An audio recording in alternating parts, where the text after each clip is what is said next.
దేశం నాకు పుణ్యక్షేత్రం. గౌరవనీయులైన సంచాలకులు మాధవి మేడం గారికి మరియు వెంకట్ సార్ గారికి, ప్రధానోపాధ్యాయులకు, ఉపాధ్యాయ బృందానికి, ఇక్కడ విచ్చేసిన పెద్దలందరికీ నా హృదయపూర్వక నమస్కారములు. మరియు నాతోటి విద్యార్థులకు 78వ స్వతంత్ర దినోత్సవ శుభాకాంక్షలు. ఈ రోజు మన భారతీయులందరికీ ఎంతో గొప్ప రోజు. ఎందుకనగా ఎందరో త్యాగదరుల త్యాగ ఫలం ఈ రోజు మనం అనుభవిస్తున్న స్వేచ్ఛాజీవితం. వ్యాపారం పేరు చెప్పి ఈ దేశాన్ని 200 సంవత్సరాలు పరిపాలన చేసి దేశ సంపదను దోచుకుపోయిన తెల్లదొరలను తరిమి కొట్టిన వీర భూమి మనది.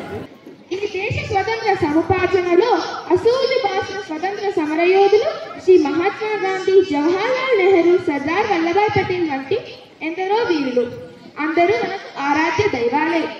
ఏ దేశమెగినా, ఎందుకాలిడినా, ఏ పీఠమెక్కినా, ఎవ్వరెదురైనా పొగడరా నీ తల్లి భూమి భారతిని, నిలుపరా నీ జాతి నిండు గౌరవము. మన దేశాన్ని బానిస శృంఖాల నుండి విముక్తి చేసే క్రమంలో ఎందరో వీరులు తమ ప్రాణాలను పణంగా పెట్టారు.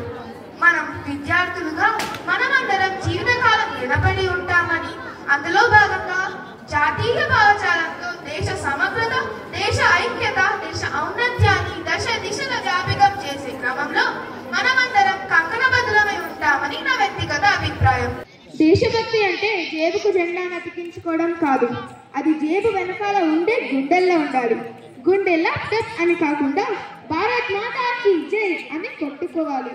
మనం పలికే మాటల్లో కాదు, మన నరాల్లో నిండి ఉండాలి.